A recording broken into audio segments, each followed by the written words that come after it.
여러분 안녕하십니까? 비어있어 보여도 속이 꽉 차있는 시사 깡통입니다. 여러분의 구독과 좋아요 그리고 공유가 여러분의 주변을 바꿀 수 있습니다. 꼭 부탁드립니다. 조국 법무부 장관을 방어하기 위한 여권의 몸부림이 날이 가면 갈수록 심해지는 가운데 급기야 한겨레 신문에서 윤석열 검찰총장에 대한 음해성 보도를 해서 논란이 더 커질 전망입니다.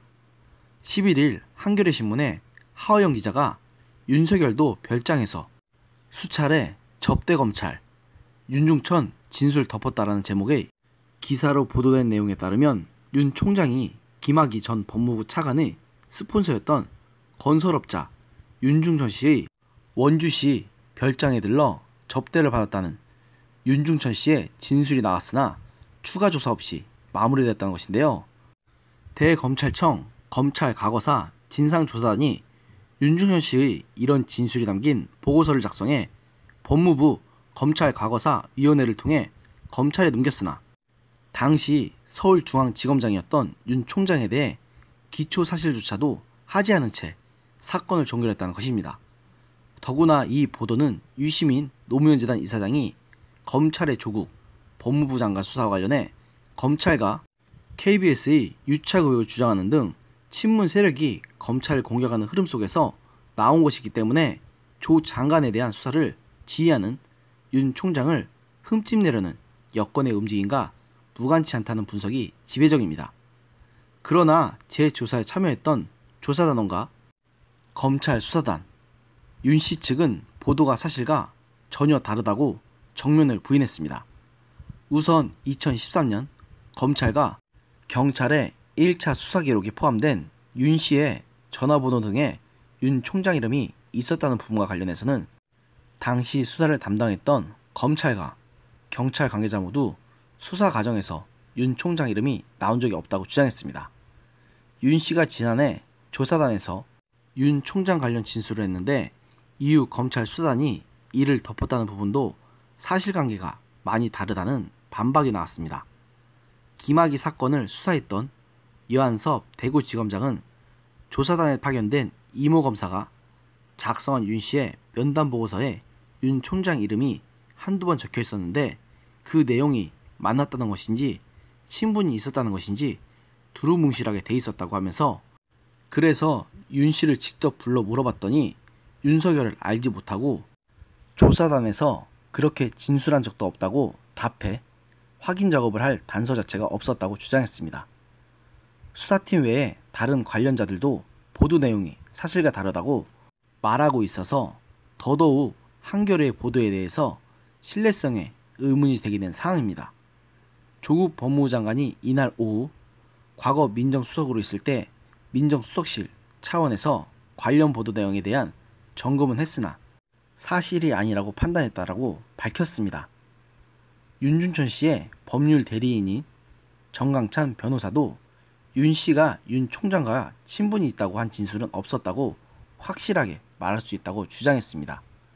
그렇다면 어떻게 이런 보도가 나갈 수 있었던 것일까요? 검찰 주변에선 과거사 진상조사단이나 조사단으로부터 조사 결과를 보고받은 법무부 과거사의 관계자 등을 통해 관련 내용이 흘러나갔을 가능성이 큰 것으로 보고 있습니다. 특히 과거사 등을 주도한 민주사회를 위한 변호사 모임, 약칭 민변 출신 변호사를 의심하고 있습니다. 과거사 진상조사단에서 김학의 사건 조사에 참여했던 박준영 변호사도 이날 오전 자신의 소셜미디어에 진상조사단이 문제가 이렇게 또 터졌다.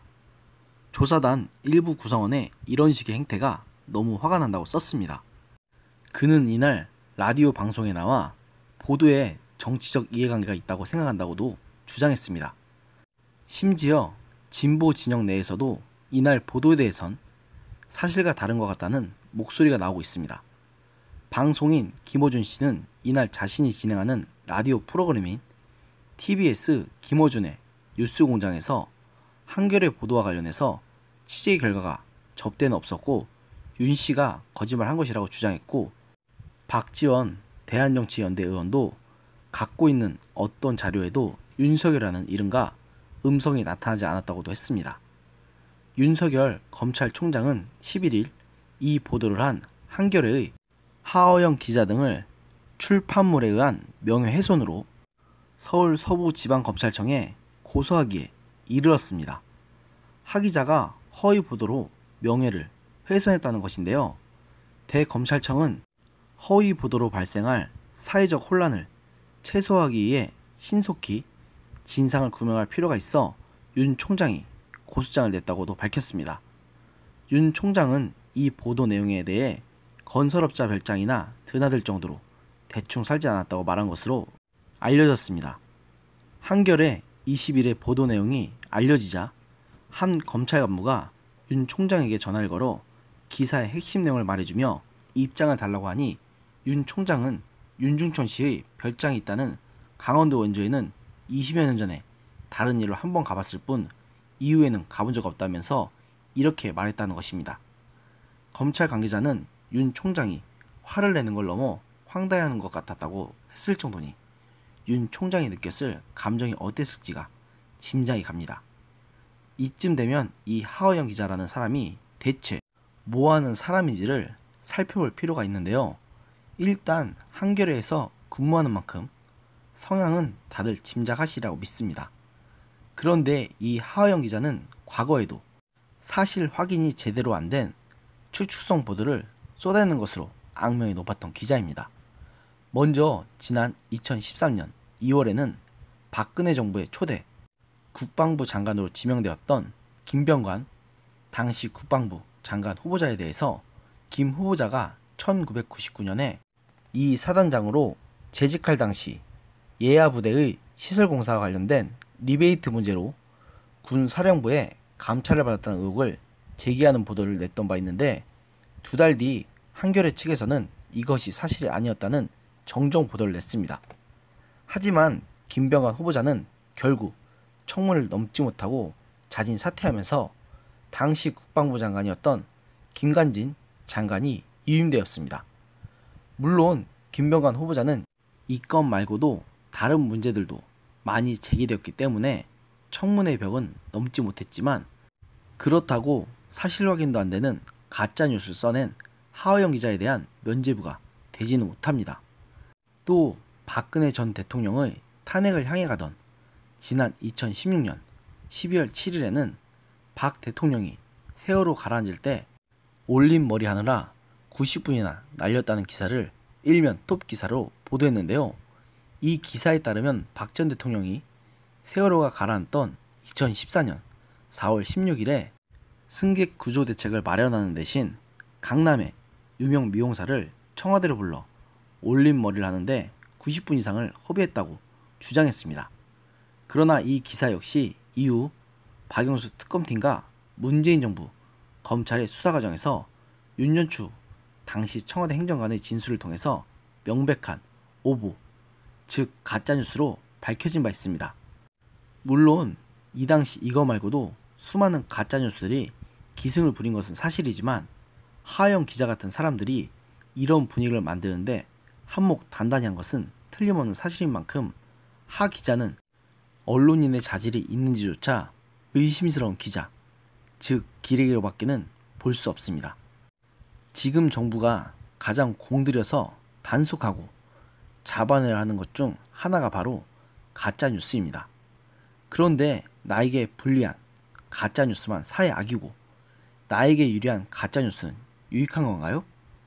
잡으려면 똑같이 잡던가 아니면 둘 다 그냥 이 뉴스를 접하는 사람들이 판단하도록 내버려 두던가 해야 할 것입니다. 그런데 하어영 기자 같은 사람들이 퍼뜨리는 가짜뉴스는 그냥 내버려 두면서 나에게 불리한 보도는 모조리 가짜뉴스로 몰아가는 지금 정부의 행동은 도저히 용납할 수 없습니다. 하어영 기자를 비롯한 현 정권의 신화적인 뉴스만 쏟아내는 언론인들에게 한마디 하겠습니다. 당신들처럼 내 편이라면 어떤 논리든 끌어 써서 방어해주고 내 편이 아니라면 물어 뜯고 보는 당신들은 당신들이 비난하는 우파 유튜버들을 욕할 자격이 없습니다. 오늘의 영상은 여기까지였습니다. 들어주셔서 감사합니다.